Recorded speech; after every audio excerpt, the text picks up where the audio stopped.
How do you play scales over jazz chords so that you're playing the right notes, but not making it sound just like you're playing scales? Well, today I'm going to show you a melodic approach to making scales musical, coming right up. What's up, Brent here from Learn Jazz Standards, where we help musicians just like you learn how to play jazz, all while shortening the learning curve, no matter what instrument you play. On this channel, we do a lot of jazz improv, jazz practicing, jazz standard tutorials, as well as jazz theory tutorials like in today's video. So make sure you subscribe and hit that bell notification so you never miss out on anything going on here. Now, when you're trying to get into jazz improv, it's very natural to ask the question, what scales do I play over minor seventh chords or major seventh chords or half diminished seventh chords? Totally acceptable, because we want to play the right notes and we want to be able to improvise over these jazz standards. However, there is a big problem with taking this approach and thinking about scales simply from this way. For example, a tune like Stella by Starlight is one that is kind of complicated and confusing, and scales could be helpful. However, when we take a look at what scales are over top of this jazz standard, we see Locrian, altered, Dorian, Mixolydian, Aeolian, all sorts of different scale options that we can use, which are great, but in context, they don't really mean as much. For example, when we take a look at part of the tune where we go, it's a B flat major 7 to an E minor 7 flat 5 to an A7 to a D minor 7, we could say over top of the B flat major 7, we could play Ionian.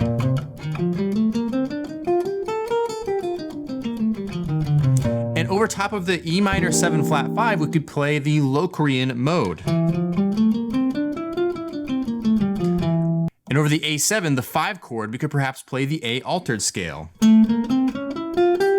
Right? And then over top of the D minor 7, the 1 chord, one option would be the Aeolian mode.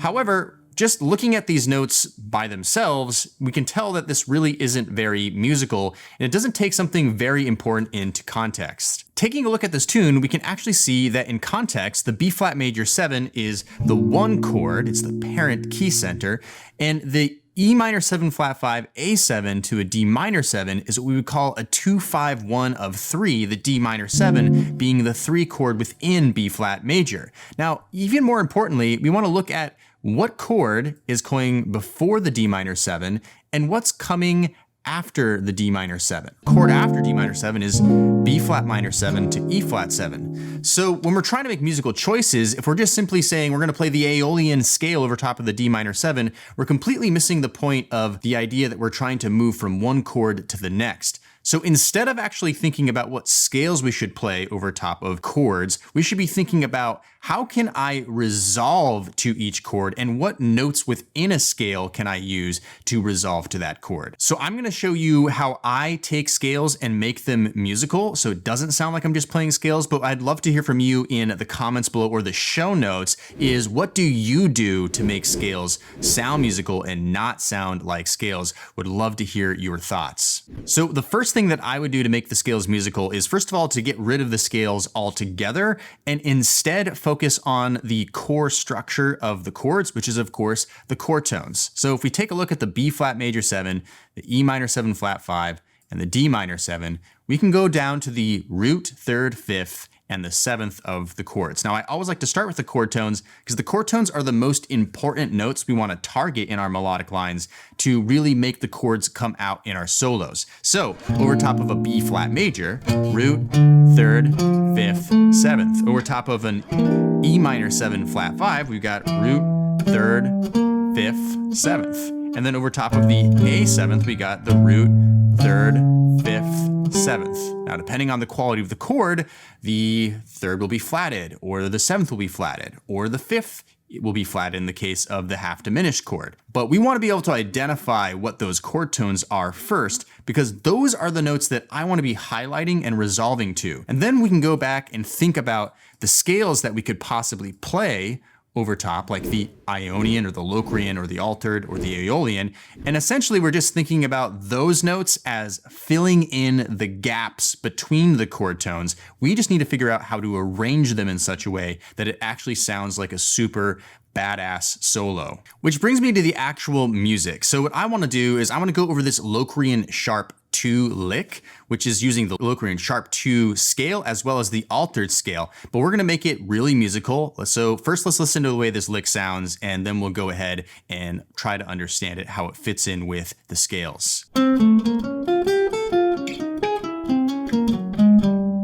All right, and let's play it one more time just to get a sense of what it sounds like again. Okay, that's all over top of a G minor 7 flat 5, a C7 flat 9 or altered, to an F minor 7, or in this case, an F minor 9. So first what I wanna do is I wanna just isolate exactly what the chord tones are, right? Because we do have a musical line here. Before we get to the scales, let's talk about what those chord tones are. So the very first note that in the G minor 7 flat 5 that I played in this lick is a B flat, okay? A B flat. That B flat is our very first chord tone, all right? And the B flat is the flat 3, okay? So we're using the flat 3. Then we come to the F natural. Now the F natural is the flat 7, right? So far we're playing flat 3 and the flat 7. And then we have the G, which is of course just the root, all right? And then we have, again, the F, that's the flat 7. And then finally we have the D flat, which is the flat 5. And I actually missed the D flat over here as well. So we're really hitting all the chord tones. We're hitting the flat 3, we're hitting the flat 5, we're hitting the flat 7, we're hitting the root in this line. And then we add the Locrian sharp 2, which is the scale that I'm choosing to play over this. So a Locrian sharp 2 is just a Locrian scale with a sharp 2 in it instead. So it's that A natural in the G minor 7 that we're really highlighting. So we have our C pickup note. So then we go C natural to A natural is the first note of the bar with G minor 7, right? So sounds really nice, but we're really just focusing on those chord tones, but adding that sharp 2 from the Locrian sharp 2 into the mix. Now that sounds actually pretty musical. We're highlighting the chord changes, we're adding that sharp 2 color tone in there, and it sounds really, really good. Okay, now let's take a look at the C7 chord. That's the 5 chord that we need to find out what are the chord tones that we're actually targeting in this line. Okay, so the first one is the 3rd, okay, that's E natural. So E natural is a really powerful note. It's that 3rd. The 3rd really makes the chords pop. Then we have the C natural. That's of course the root. And then finally we have the B flat. Okay, the B flat is the flat 7. So we're hitting the 3rds and the 7ths, and we're hitting the root. And then the cool thing is we're using the altered scale, so altered notes within this chord to really make this super interesting, right? Like that's a really interesting sound over top of a C7. So the first note is an E flat, okay? The E flat is the sharp 9. Okay, then we're hitting an A flat. The A flat is the flat 13. Then we're hitting that E natural, that's the 3rd we talked about. Then we're hitting C, that's the root, so.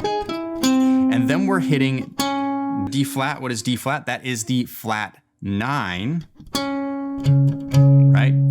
Then we're hitting the B flat, right? We talked about that being the flat 7. And then the G flat, this is our sharp 11, so lots of awesome alter notes in here. Then an A flat that really is just resolving to the G natural, which is the 9th of our 1 chord, which is F minor.